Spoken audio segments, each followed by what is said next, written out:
I present those results on the board for you.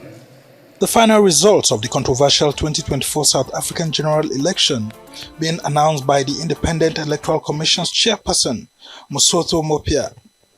The governing African National Congress, ANC, scored 40.18% with 159 seats allocated to it, while the main opposition DA got 21.81% with 87 seats, and the new entrant MK Party scoring 14.58% and receiving 58 seats.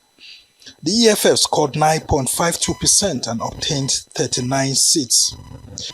This confirms that the ANC will have to go into a coalition to form the next government. But the MKs having none of that, claiming along with other smaller political parties that the election was rigged and the results should not have been released. We are going to need the time. Nobody must declare tomorrow. If that happens, people will be provoking us. The election has shaken the governing ANC as several South Africans came out in their numbers, with the polls recording a 58.63% voters turnout.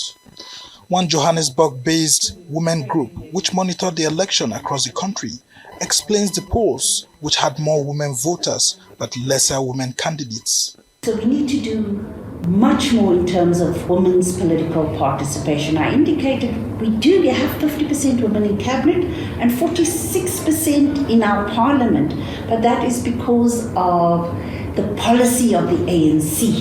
And other parties do not have that policy. So if the ANC is not in power, we will not see that kind of representation.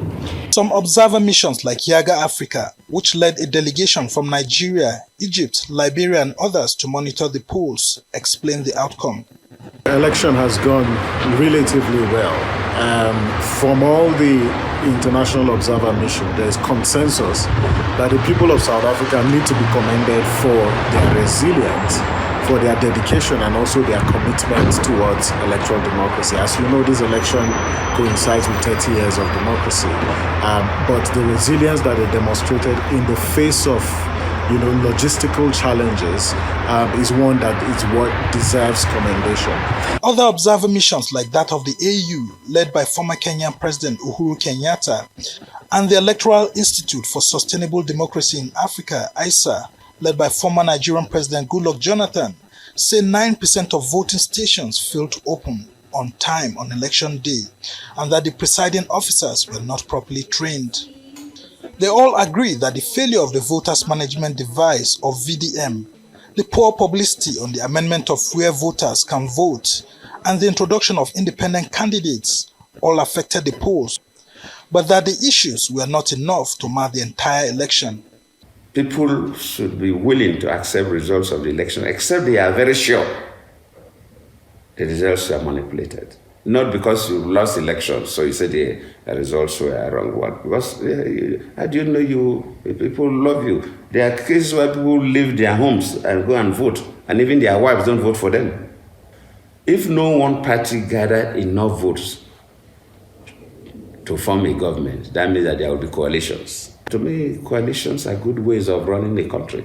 And while voters awaited the results outcome, the National Results Operations Center in Midrand was full to capacity, with party agents and journalists eager to have a view of the dashboard as results trickle in, with the electronic platform at times experiencing a glitch. The results continue to trickle in, and almost everyone is waiting here. The political parties are all here with their desks, and several journalists are all right here waiting to see how the final results continue to trickle in. An observer explains the tense atmosphere at the results center. You can see the dashboard as the votes coming for each party. You can literally track that. Every political party has its own stand and they are following the results.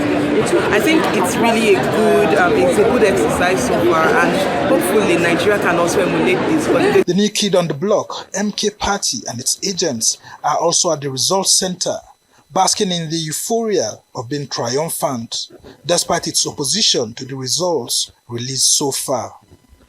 These people have just been too comfortable. The entrance of Umkhonto weSizwe has now obviously thrown the cat amongst the pigeons. They know they can't be comfortable anymore. We're going to hold them accountable. We're going to be watching. We're going to be the third eye in the governance structures whether it be national, provincial, even come 2026 for local government. So we are quite comfortable that what you're seeing there is obviously going to grow. It's obviously the smaller VDs that have been coming in. The use of the special voting, diaspora voting, and introduction of independent candidates in the South African election is what some observers find as unique within the South African election system. This election, special election, is a new election which will favor a lot of people, including the youth people, the journalists who are having no time in the day of elections, those in the prisons, those in the hospitals, elderly persons, and those who are less privileged people. That day for election, that 2 days election is for them only. So I think this is a very good initiative to democracy in all the continent, not only South Africa. Unlike Nigeria, in South Africa, there are independent auditors that audit, results that are already captured at the different provinces. They are audited independently, and then political parties and media have access, to those results at the same time that the Electoral Commission actually has. We need change in South Africa. We need change. We need change. We need change. And it must come with MK.